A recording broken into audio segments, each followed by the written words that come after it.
Hello and welcome to Unscripted Gaming. My name is Mike. And I am Ray. I am joined by Ray here. Uh-huh. And folks, there is a plethora of gaming news this week because we just finished up the Electronic 3. So there's a lot of stuff to talk about. And There is. Ray and I thought we should record some thoughts and throw it up as a podcast because that's what we do here. As we do once a year, Unscripted every Gaming. year. Real quick, I wanted to get some bad news, kind of badish news out of the way. Dope. While E3 was going on, Amazon laid off several dozen employees, but laid off is kind of a weird word to use in this context. The Amazon gaming division, let me be specific. This is pertinent to what we're talking about. They canceled a couple different unannounced gaming projects. This is from Kotaku, by the way, and this just came across my news feed like today. And so laid off is a weird word to use because they're still being paid, and they were given a 60-day notice to find a different position in the company because their projects were canceled. So when Jason Schreier, who's the one that penned this article, wrote the words laid off, I think the proper word is moved around the company is what I think, use. I mean, that's still technically a layoff, but it's definitely, we've seen way less, I mean, that's still pretty good that's pretty good, like, legit good on Amazon to, try and find other work for those team members and stuff, because there are some, like the Telltale situation, where it's just like, well, the company exploded, you're all fired. Never Goodbye. forget. Never forget. Never Telltale. forget. All right, that out of the way. This is actually a good way to do it. I'd like to see more companies do this if they can afford to do so. Where you don't just like, all of you are out in your ass. You're like, okay, we'll try to fit you within the company. You got 2 months, and if there is literally not a fit for you in this company, then we give you a severance and we part ways. I think that's extremely fair. Some would say if you can't afford to do things like that, maybe you can't afford to be in business. Oof. I'm just saying. Hot take. Mike with the hot takes early in the Saturday. I'm just saying. It's just, it just makes sense to me, and it's the ethical thing to do, so. I agree with you. As someone still in the game industry, I too want to have protections in case something goes south. Yeah. Knock on all of the wood. You want to talk about day one with EA Play? Sure. We're going to kind of run down just the normal, the schedule here of E3, just to kind of organize things. First up was last Saturday with EA. What did you think of this, Mike? Because I guess I think everyone was most curious about Star Wars Fallen Order. It's a new Jedi game from Respawn, and I mean, I think I heard that people who played it liked it. I think the people who played it got a little bit better of a impression of the game, or it almost felt like it was a different game from what was shown, because what was shown I was not super wild about. I mean, it's obviously early. This is a caveat for everything going forward, so I just don't have to repeat myself. This was an alpha build, so set expectations. Like, basically everything we saw is so. And it's not a BioWare Anthem alpha build where they say, we're in alpha 2 months before release. That's not how an alpha build works. That's not what that word means. I don't know. There wasn't one thing I could point to. It just, there are a lot of things that looked familiar. Like, you're kind of traversing an environment in like an, Uncharted style way. It kind of feels like a combination of God of War and like from last year and Sekiro from this year, but it's not nearly as good as either of those. And it from the combat, like, not to say that I'm a hoity-toity high horse of video game combat, but it was just like, that's their health bar, that's their block bar. If you parry, you get rid of the block bar. Like, It looked fine. Yeah, it looked fine. It didn't look bad by any means. I can't wait to see more of it, I guess. Some of the there was one scene I was cracking up watching because like where like Forrest Whitaker's character from Rogue One is in this game, and he like comes down and like blah blah blah do this, and then like just shoots his like one arm shoots this grapple hook, and like just like Poochie floats away out of the scene, and just something about it just looked so silly because I was like, wait, how is like. Because it looked like it was just a straight line. It was just goofy looking, and so he walks in, gives you Whitaker eye, and then Poochie's out of the sea.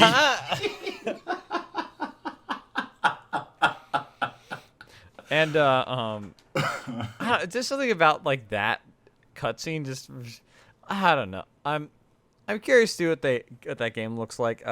Some other kind of impressions after, or not just from the demo itself.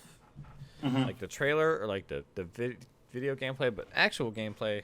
Apparently, people said it has kind of like a Metroid, almost like a Metroid kind of feel to it with like the map and stuff. And I was like, okay, interesting.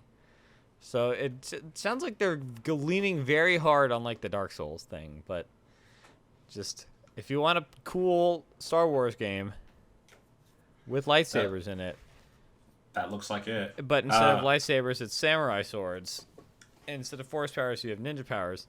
It's a game called Sekiro: Shadows Die Twice, and it's already out. I know you're taking the piss, but the way you describe that does make it sound kind of hot. Replace lightsabers with katanas, and replace force powers with ninja powers. And you're like, yeah, I'd play that. I would play the hell out of that. Well, I've got great news for you, right? It's already out. Oh my gosh! It's great, and it's called Sekiro: Shadows Die Twice, and you can get it on Steam.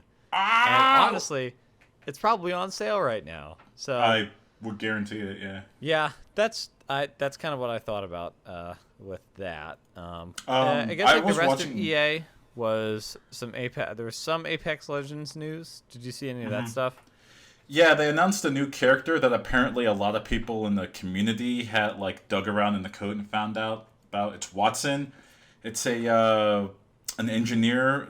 An engineer that uses electrical fences to kind of block off certain paths. Oh. And one of their, I think it was their ult, gives them the ability to like shoot down incoming projectiles up to including artillery strikes from Bangalore and Gibraltar, which looked really cool. And they announced a new gun. It's called the Hailstorm, and it's a gun that only pops down in the last crates of the game. So for those of you that are unfamiliar with Apex, which is all three of you, in the last couple of rounds when the drop crates are coming in, you might get the Kraber or you might get the Mastiff. The Mastiff being this incredibly powerful shotgun that will just dead you in 2 hits. And the Kraber, which will, if it hits you in the head, kill you no matter what your armor schema is. No matter what, it doesn't matter. So like some real heavy duty stuff? It's based on the 50 caliber sniper rifle, so I get it. It makes sense. But so that's where the new gun, the Hailstorm, comes from. So basically, the only people that are going to get this gun are the people that are almost destined to win the match. Which is fine. I don't care. That's fine. New gun. Hooray. Added new content for... no new maps. They are adding a new season. They're reworking the way the Battle Pass works. Minimal stuff. I do want to give a small notice to the EA conference itself. It was the only conference that was so cringy, I turned off the sound and just played some other video game in the background. Because I'm like, this is... this is just marketing awfulness. They did show off, like, there's a toy version out there of that robot that they showed in Star Wars Fallen Order. It looks cute, looks adorable. But other than that, they announced a bunch of sports games. That was it. That's all the EA conference was there. No Anthem news. I don't know if you expected anything, but whew, that man, BioWare, fam, what is going on? Yeah, they should maybe think about that. They should get on that. Yeah, let's move on to day 2 before we jump down the Anthem rabbit hole. Was Day 2 Microsoft? Or was that Bethesda? My apologies. I earnestly forget.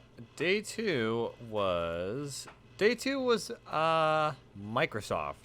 Cool. They showed off the trailer to Halo Infinite. You got 4 minutes of no gameplay. And I think we have set a tone with this year's E3 that's going to keep coming up. And I don't know if you noticed it as well, Mike. Uh-huh. And it was, this is the E3 where we will show more trailers than gameplay. And we hope that that is enough for you. Yeah, there's one game in particular that they did that. Not we'll talk about it. We'll get to that one, yeah. We'll get to that one, because... man. Yeah, lots of... Like... They kind of got me with the Halo nostalgia, because I haven't played any since Reach. You haven't missed out on anything. You could stop at Reach. But it's okay.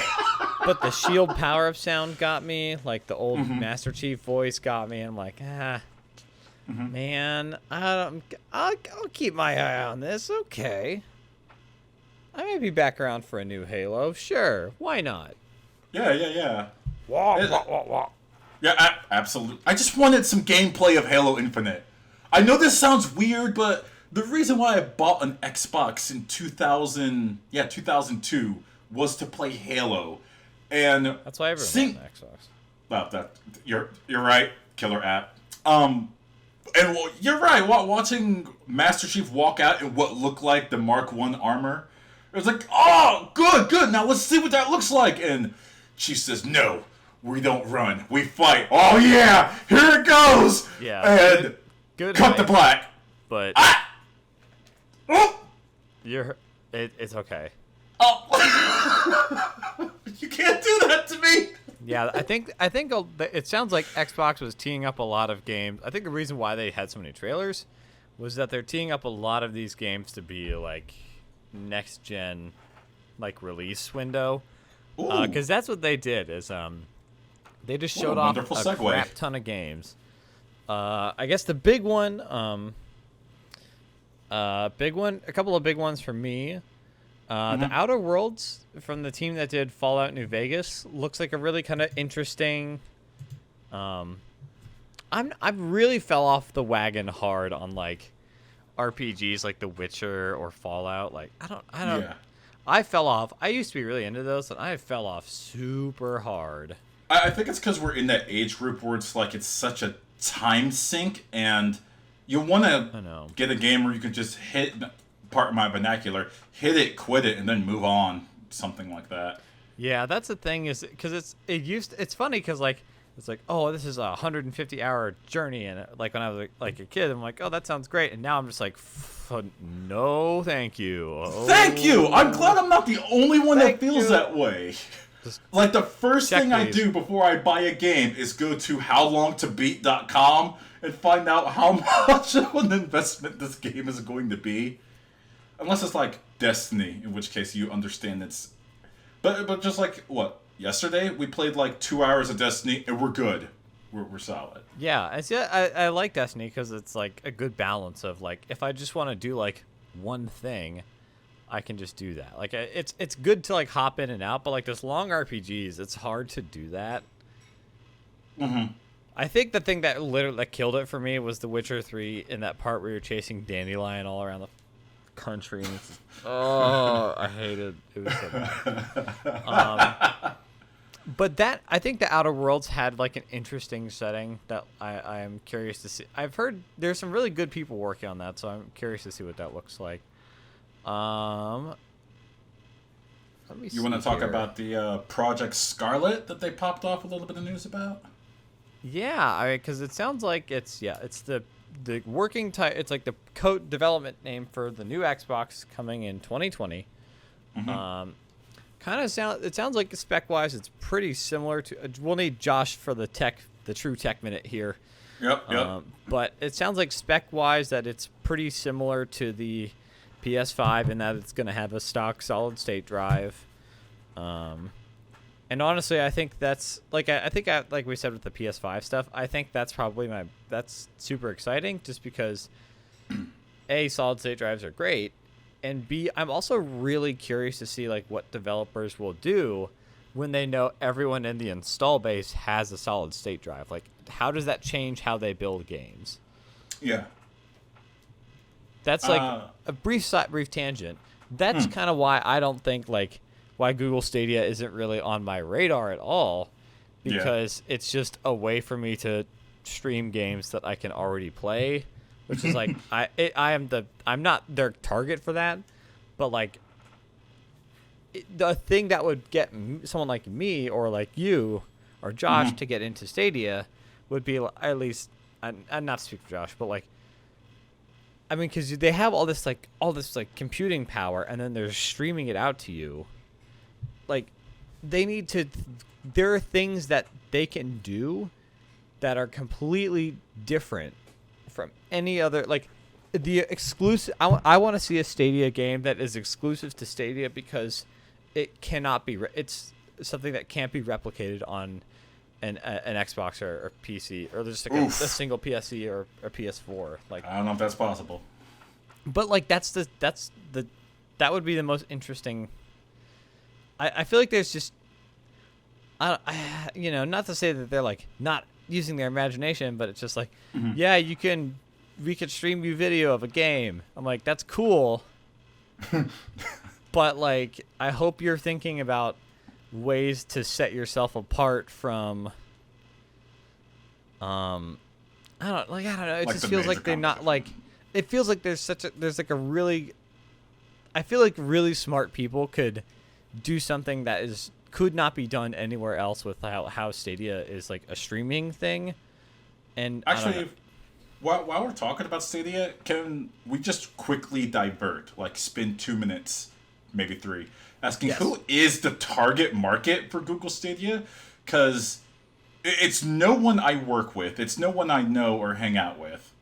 But because some people just have either internet restrictions or they already have plans to buy the newer consoles coming out, or they just don't. They just have zero interest in it. It's me for variety. It's not me for a variety of reasons, because I just don't trust 100% streamed gaming. I don't want to pay $60 for a game I actually don't own and can't boot up without an internet connection. That sounds like I'm a sucker. Yeah, it's kind of weird because like, this is also E3 related because they had an announcement on like Thursday just ahead of E3 anyway. That was basically just to get out of the news, where they announced some of this, and I think there is some sort of subscription model that will include some games that they'll announce, but the other thing is that you're buying full price games a la carte, and it's that like. Even if someone's like, yeah, you're technically leasing it on Steam, but like I can play a Steam game offline. Like, I know I can't play Destiny 2 offline, but that's just the nature of like a multiplayer online game. Yeah, you know what you're signing up for like a always online type of game like Destiny or Warcraft. Yeah, exactly. Like, but if I like, but it's just like a lot to like. I know it's a lot to ask. It's that's the thing is like, it would be like it's like iTunes. Like you could buy an album, but you can't put it. You can't like take your iPod offline. It's just like what? Yeah, that is such a perfect analogy. You always have the album. You can't transfer it anywhere else that doesn't have iTunes, and you have to constantly have an internet connection. Yeah, so if you're on a plane, get effed. It's just it's like I don't it's just kind of like the there's something just weird about that. Like I mean, obviously like jumping from like physical media to like digital media, there are going to be things like that. We're trusting like these massive companies to like hold up these services that they may not be interested in doing. And it really doesn't help that Google is very willing to like drop projects. Google Glass, Google Wave, Inbox. Yeah, like they're very willing to like YouTube gaming. Like they're very willing. Historically, they've been very. They've had no problem about just dropping something, if it's not working. So I mean, obviously they're like, no, we're in for the long haul here, but they can't not say that. So it'll be curious to see like if they stick with that, like what kind of games like how competitive that subscription service is with things like Game Pass from Microsoft, which is people are saying good things about. Yeah. So I don't know. The whole thing just seems like, I don't know, man. We'll see. Well, we'll see about Stadia, but I don't expect much from it. I'm sure like some tech bros and tech girls that have way more money, probably you or I, and just have an extra amount of time, will buy it, give it a shot, say they love it, and then they'll go in the closet with their Oculus Rift. Moving on. Yep, moving on. There was a $180 Microsoft Xbox Elite controller announced, and that's bold, Microsoft. That's a lot. That's a lot controller. Of money. Yeah. Controllers these days are already like $70, and I'm like, God damn. Yeah. Like, yeah. I mean, that thing better like walk my dog. I mean, so it has completely moddable buttons and moddable thumbsticks so that you can adjust the resistance of the thumbsticks. That does seem pretty cool. Like, if I was a noob who played with the controller. I mean, sure. I mean, it'd be good. Honestly, that'd be good for, like, fighting games, because, like... No. Oh. Come on, man. If you're playing the fighting game seriously, you're grabbing some sticks. No, hey, Sonic Fox is the hero of the proletariat because he wins tournaments with a PS4 controller. So you know what? Hold on, back up. He wins tournaments with a base PS4 controller, the one that came in the box with the bad lag. And he drops it at E3. Not E3, Evo. I'm sorry. Got dropping E3 inputs left and right, and you still can't touch him. How no. does it feel? Oh. So, all right. Sonic Fox proving that the Elite controller is a waste of your money. You'll love to see it. You do. All right. Gears 5 was announced. Yes, it was. Yeah. Not that big of a Gears of War fan, but a lot of people are, and I respect that. All right. That was most of Microsoft beyond announcing new consoles. I played the original Gears. I played Gears 1 and 2, and I was like, yeah, this is fun. Yeah. I don't know if I'm gonna be in for a Gears 5 though. I don't think so. There's a lot of sales of them, I guess. Yeah. Two more ones I want to hit from Microsoft. I mean, they just showed off like just a ton of games. So, big ones for me are Elden Ring, which is a new. They've said it's like an open world fantasy game with kind of Dark Souls-ish combat. This is from the from Software, makers of Sekiro, Dark Souls, Bloodborne, etc. Unscripted favorites. In collaboration with George R.R. Martin himself. So it's bought sight unseen from me. Right. So long as it's not published by Activision, you got my money. It looked. Wait, once again, they only showed the trailer. They showed a 1.5-minute trailer. I don't know what to make of it, honestly. I mean, I imagine that game is still probably a ways off. Yeah. But yeah, I like the world building of the Dark Souls games, and I like the world building of the Game of Thrones universe. So, I very much like the idea of those two people working together. That sounds great. That sounds excellent. I'm so there for that. Gonna keep that one on the radar. Yeah, I'm stoked about that. And then the Keanu Reeves game. Oh yes, let's swerve on into that. Skirt. Again, this is the third game in a row we mentioned. E3 moment was Keanu Reeves talking about this game. He was just so wholesome and great. Because Keanu Reeves is amazing. He's an great. Amazing human being. Good on you, Mr. Reeves. Again, another high-profile game where they went out of their way to make sure they gave you as much trailer footage, all 4 minutes, and not one single minute of gameplay. Now, to CD Projekt Red's credit, they actually did announce during their presser why they were not showing any gameplay footage. They said it's like in a state between alpha and beta, something like that, and they're not sure how it would look, and we want to only show you the best footage, so they're only showing gameplay footage, and I think they gave hands-on time to actual people that are actually press, so that they can give their opinion. And it sounds like, I mean, first of all, they gave us a release date, so it was like April 2020, I think. Mm-hmm. So we got a date, and it sounds good, like guess. I think the impressions that I got from the hands-on demo was that it's kind of like a next-gen Deus Ex type deal, and that sounds great. So that sounds just amazing. curious to. I will probably play that game. I'm curious to, like I said, I'm a little nervous about like big RPGs like that, just because I don't know about the time, but I can get into a big RPG like that if it's sci-fi based, because I know they can have a lot of fun messing around with technology, and that's true. So I'm really curious to see where. I think I'll probably be there for that, especially if Keanu Reeves is like your AI like partner and is like a big character in the game. That sounds great. Yeah. Okay. Any other Microsoft shots? No, I think closing out with Cyberpunk was really, really cool. Cyberpunk 2077, the trailer at least looked really cool. It showed hacking, it showed augmentations of like the guy throwing out knives out of his forearms. That looked awesome.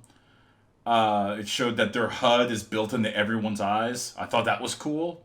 It looks cool. I like it. I liked what I saw. Okay, well, moving Let's move on to the next to one. Bethesda. Oh my gosh. Folks, I respect the We are fact Todd Howard happy had to the announce. nerve to show his face. they're like, we knew that this game was a little rough, but you played it anyway. Like pigs, you ate your slop, and we are so happy that you did. I know So you're taking the piss. we here at Bethesda are gracious enough to reward you. Oh my gosh. NPCs are coming. Non-playable characters are coming to Fallout 76. I really feel bad that Todd Howard walked out on stage to a standing ovation. That actually makes me feel weird. Because he lied last year. You know what else makes me feel weird?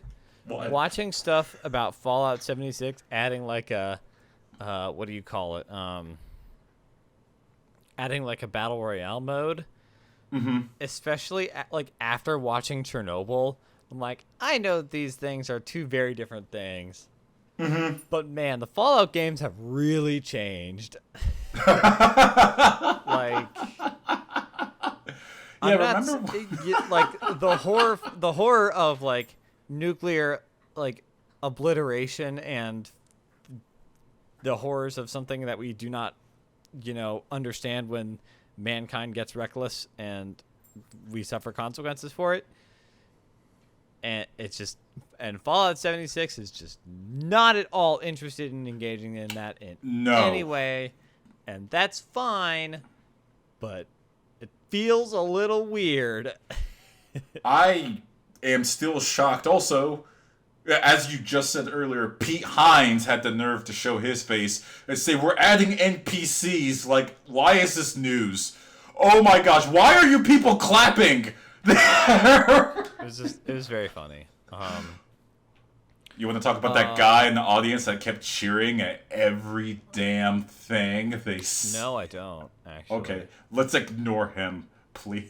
One thing. I want to be fair for a second. For the people that love Fallout 76, this is probably great news for you. Good. I hope you guys are happy with it. Good for you. Yeah, great. Great news for you. For everyone else, Clap that clap, golf clap. up. Next up with Bethesda, I thought that that Ghostwire Tokyo game, that looks pretty interesting. I like the well, first of all, the developer who came out and the director, like her presentation on it was very was very cool, and she's adorable. That entire thing was adorable. It's very cool. I really like it. I think my favorite parts of E3 are when like you don't just have like the C-suite people coming up, but you have like the actual like game directors and like and because she's like designed, like she worked on Okami, Bayonetta, so like it's really cool to see people who are so clearly like super passionate about sharing like something that they've been working on. So it was, and just her presentation was just like, she was very stoked about it, and it was super. It's my favorite things of E3. So I think it just looks like a very cool like kind of Japanese horror type thing.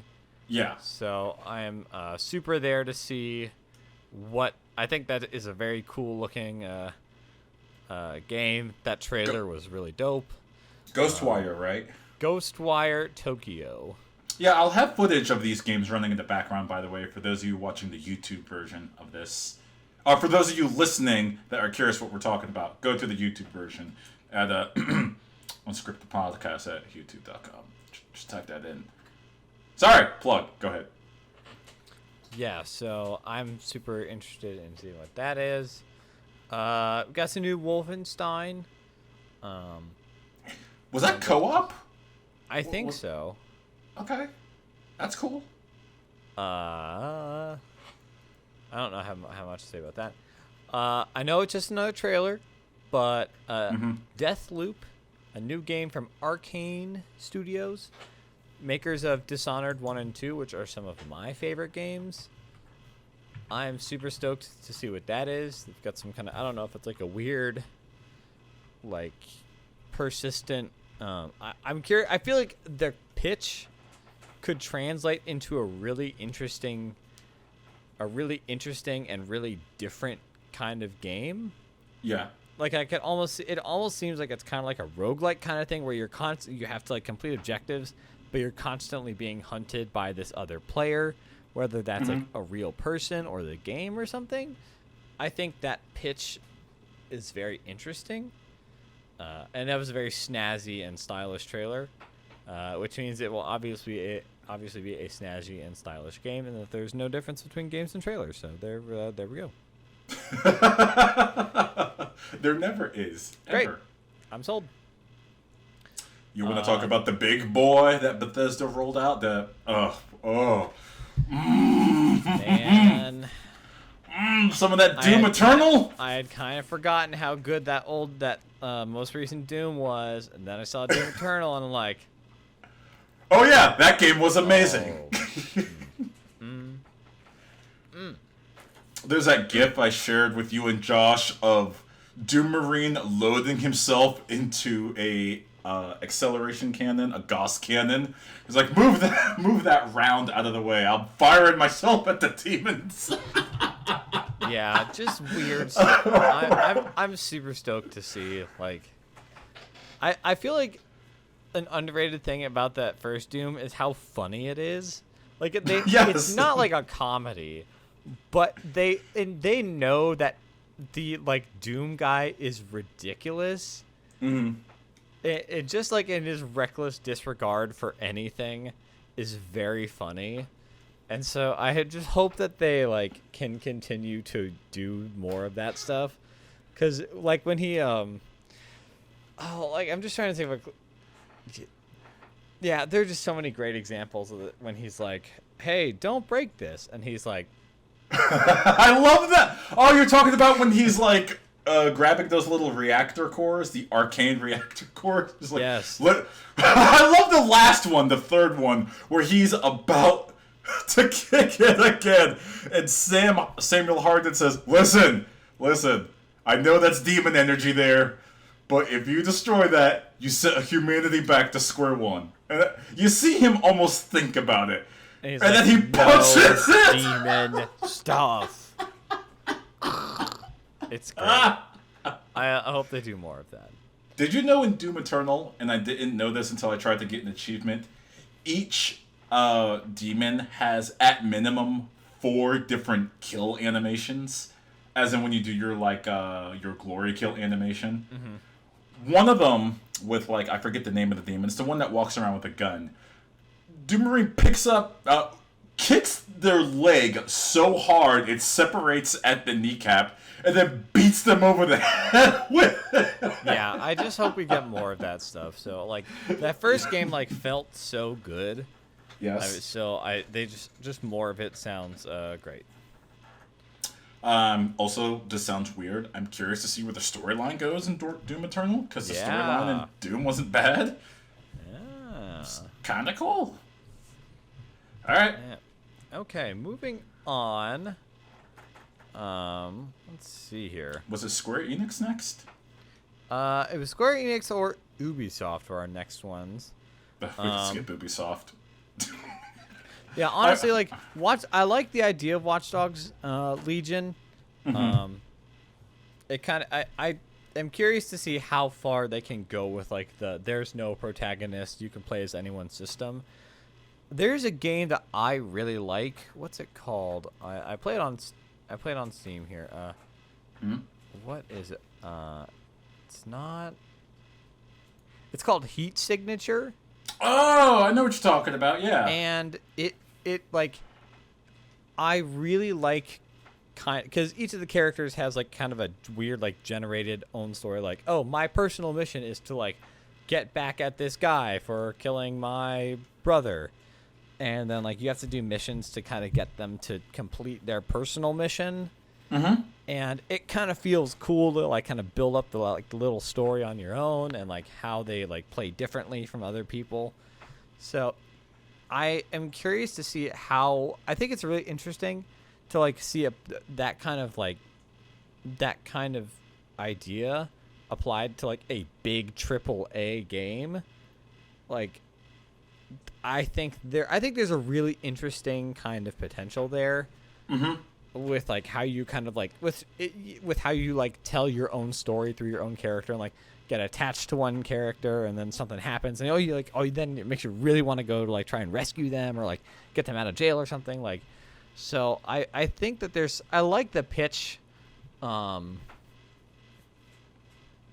you play the other Watchdog games? I was curious. I hear 2's really good if you're interested. Yeah, I heard people really like 2 as well. Yeah. So, the rest, Ghost Recon Breakpoint, just... It's alright, alright. Wildlands is a guilty pleasure, aside from all, like, the weird-ass imperialism, and it's okay to send death squads to narco states. The states, the countries we determine are narco states, and you're like, what? You know, again, so, you're on fire today. That second sentence is actually the game! Yeah, it's real bad. It's like... If the shooting, like I like the tactics and like kind of the planning out the like engagements or whatever, but if you think about it for more than like 5 seconds, you're just like. If you try to Chapo Trap House this game, it becomes really problematic really quick. You don't even have to do that. You just have to like read the back of the box, or wait for your character to say, "Oh shit balls." It's just it's the jank that keeps you coming back, though. Admit it. It's the jank. See, it doesn't. That's the thing is, it didn't even have good open world jank. It had. Moving on, we can't talk about it. Square Enix. Now you know I have to geek out for the next 38 minutes about the Final Fantasy. I've never played Final Fantasy VII. I do not plan to. Mm-hmm. Go fire away. Okay, so in all reality, I'm gonna keep it quick because I was so happy that the remake was playable at E3. They showed lots of gameplay footage, unlike a lot of other games. Oh man! I turned 15 again. I was seeing some of that footage. I saw like people were really jazzed about how like they took the original design of the character and then like and how they perfectly translated that into like an actually good graphics era, like Tifa, for example, like how she like her like outfit and how they kind of like pulled that from what it looked like originally. Yeah. Like and how it like but it all like makes sense but like fits the fashion of the world. It's like all and for all the characters, like all that stuff looked really good. So I was like, because I like Final Fantasy VII is just. I never really played many of the Final Fantasy games anyway. Like, the most I played was like Tactics, I think. But I was watching some of that footage. And I was like, man, this looks pretty good. So I am a little worried about a couple things. So most of the trailer footage that you saw was from the first 2 hours of the original game. Like, it's not very far at all. Mm-hmm. And so when they keep showing that's all the footage that we have for right now, granted it was playable on the floor, that gets me a little worried, like, because it's been said, like, I think it was in 2016, like, Final Fantasy VII Remake is going to be a multi-part game. Like, this is part 1, part 2, part 3.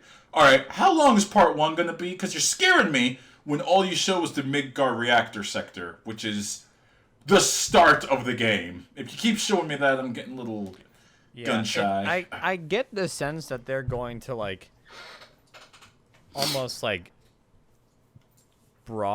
add more depth to some of those areas or something. Or that's the sense that I got, is that they're going to do more with those areas. I don't know. I see your concern, though. I do want to, like, assuage some of that concern, I guess, for myself. So when they were announcing Final Fantasy 15, all the footage they showed for Final Fantasy 15, except for one boss fight that they threw in there, all of that ended up being from, like, the first 5 hours of the game as well. So, might not be as bad. Also, they gave a release date! Oh my gosh! They gave an actual damn release date! I can't believe it. I lived long enough to see them say the date, Mike. March 20th, 2020. Don't just stop following me on Twitter as it is right now, because that's all I'm going to talk about anytime they say something new. Yeah, March next year is shaping up to be a lot. There's a lot of stuff. As we get to. But first, that's really all I got to say about that. I'm leaving it there. Well, yeah, we should talk about the Avengers game. Do we have to? There wasn't. Man. Yeah. I don't know what it is. Yeah. I don't know if it's the fact that the hair looked like it was a single model on Black Widow.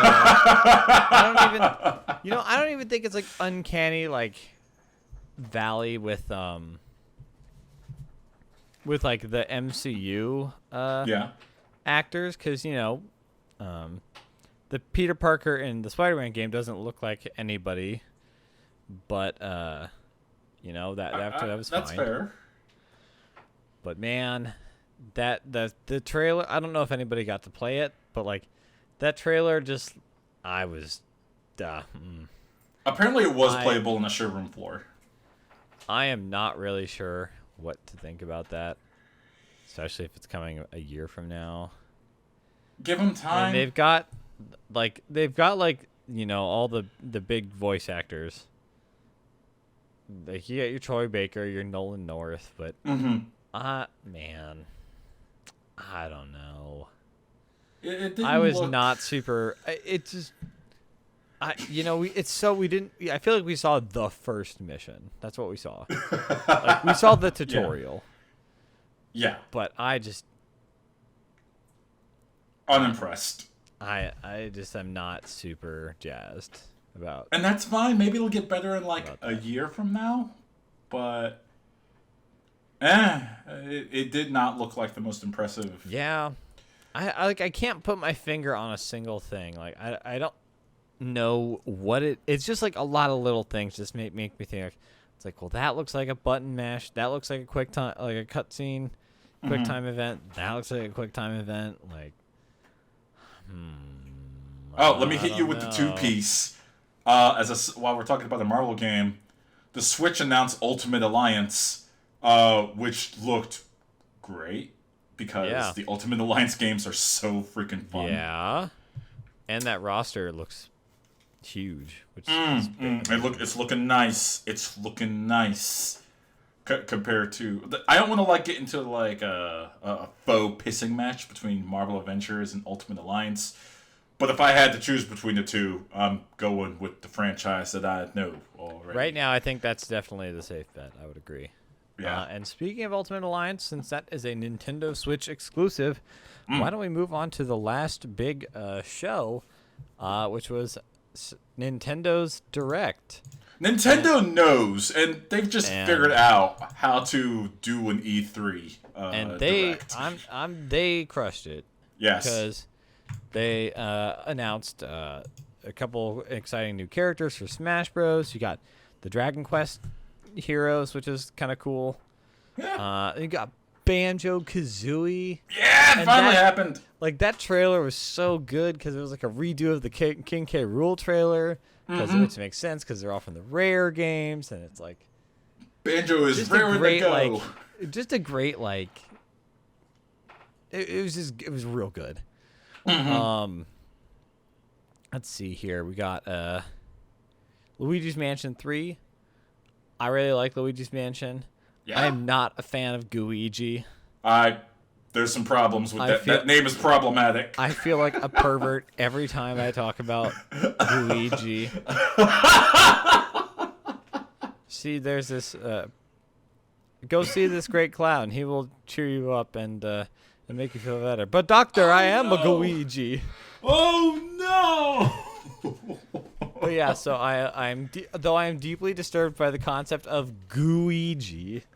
Your vacuum now can slam ghosts. That seems really fun.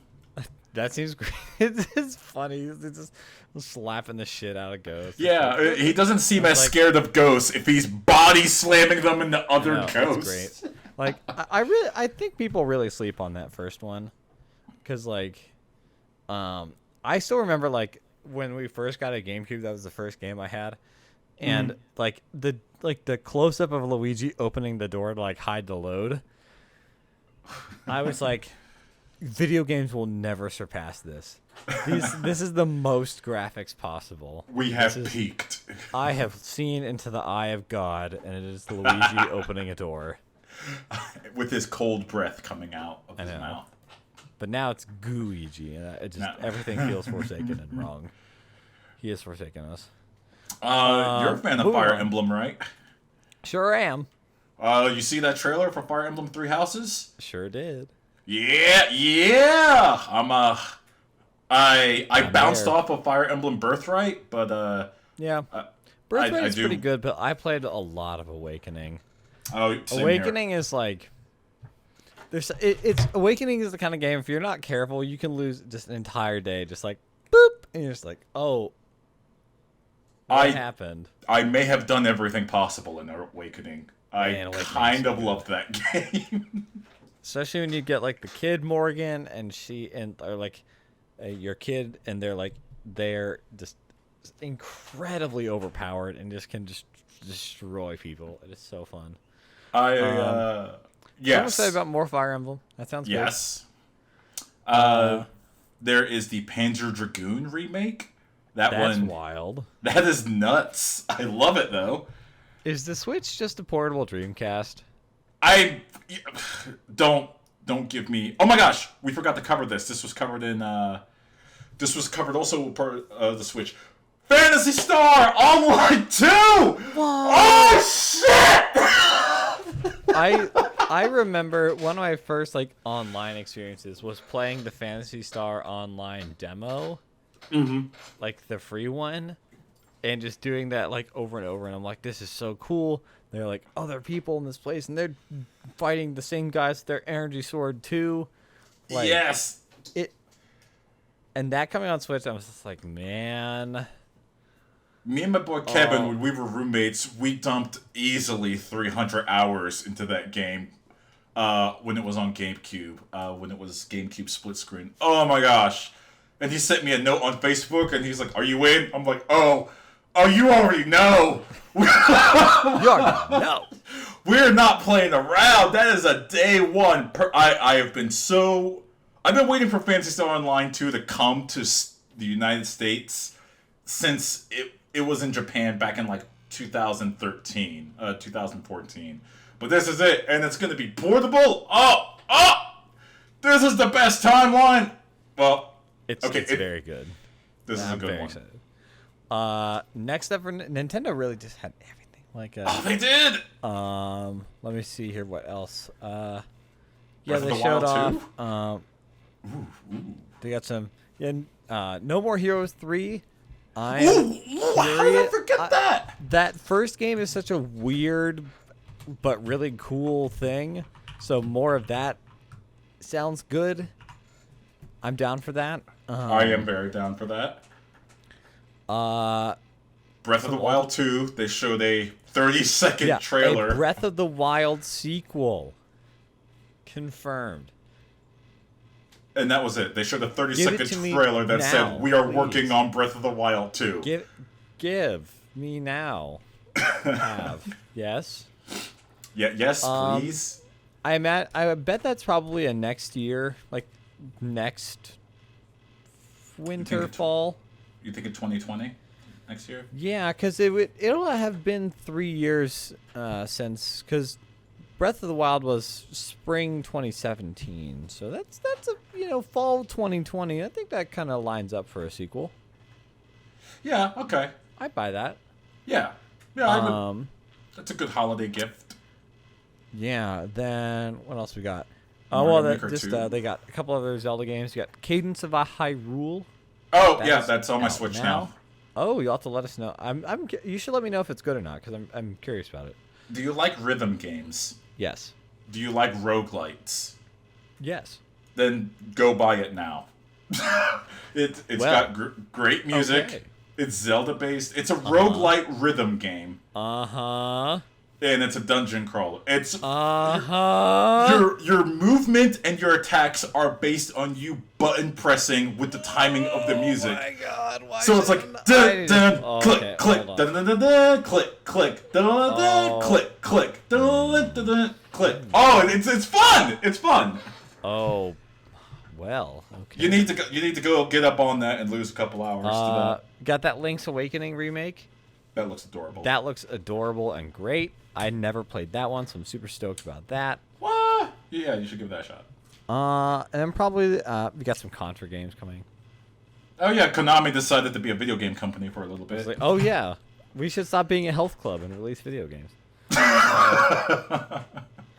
And probably my personal favorite news was Animal Crossing. New Horizons. Yeah. Gonna be going on an island.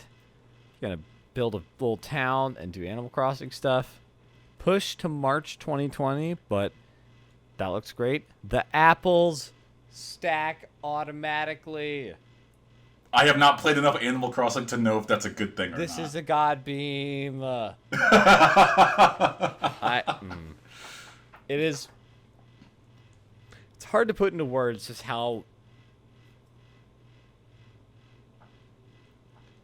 Take a breath. Wow. I love how that little bit of news, you're like, and there's a tear down my eye. The fruit stack.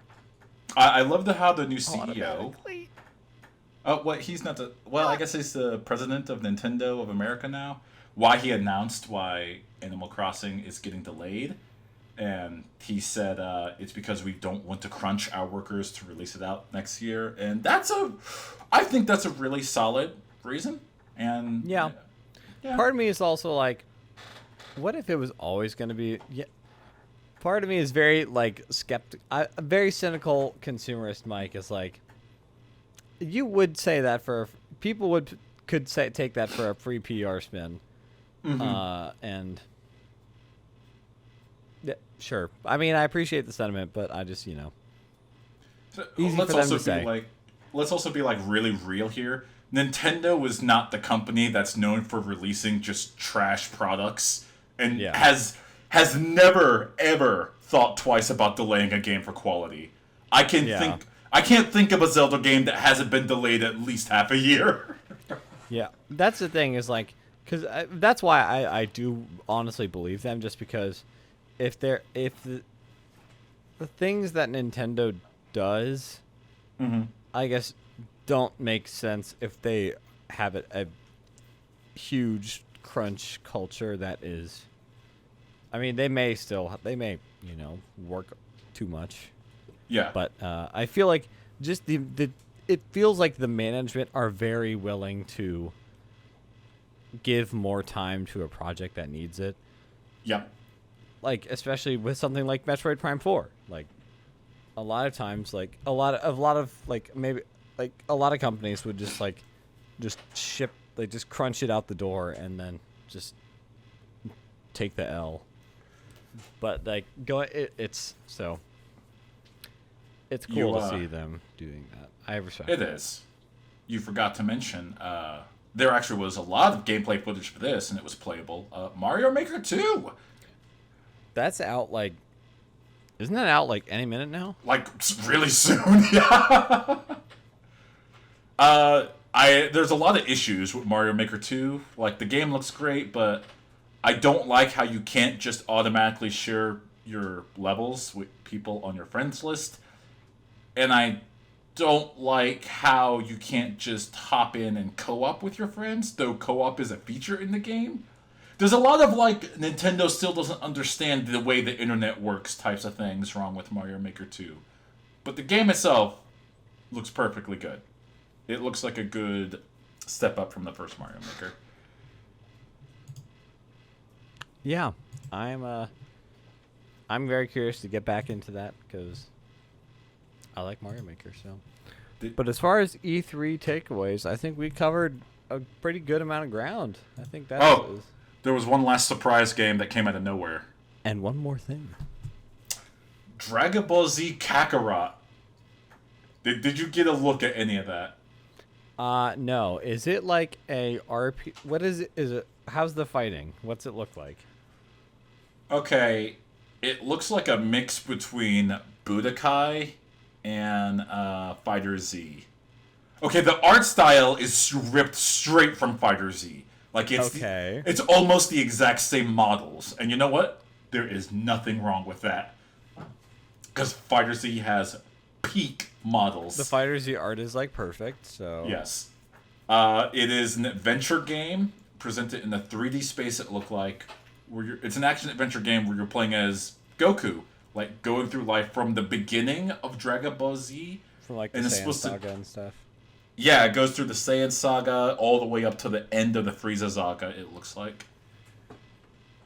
And, I'll play that. This is some Unreal Engine AF flying here. Although it looks, the art looks correct, at least. Yeah, the art looks like they're paying attention. The fighting look good. It looks fun. It looks fine. There's not been a Dragon Ball Z adventure game I've played that I liked, but this might be it. Maybe. Yeah, this fighting does look pretty fun, so it'll be interesting to see what that kind of looks like. Otherwise, yeah, I think as you were saying, that's it. That was most of the big takeaways from E3 2019.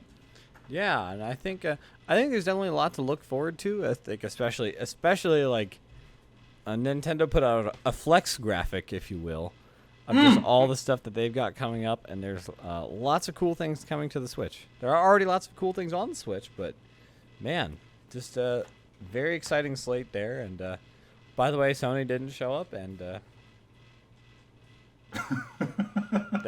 sure. See you next year. See you. All right. Do you have any other final thoughts before we cap it off? GUIG is sinful. Oh wow! What? But I love him. You're not wrong. All right. Yeah. Well, Ray, thanks for joining me on our Unscripted Gaming E3 podcast. We'll try to have some more stuff throughout the summer, and we'll keep at it. So find us on your usual Unscripted Gaming channels. Leave us a review. That helps a lot. It does. And I almost just said I hope you take care and have a nice day, like I'm at work. But yeah, thanks for joining me, Ray, and we'll see you next time, folks. Peace. Bye.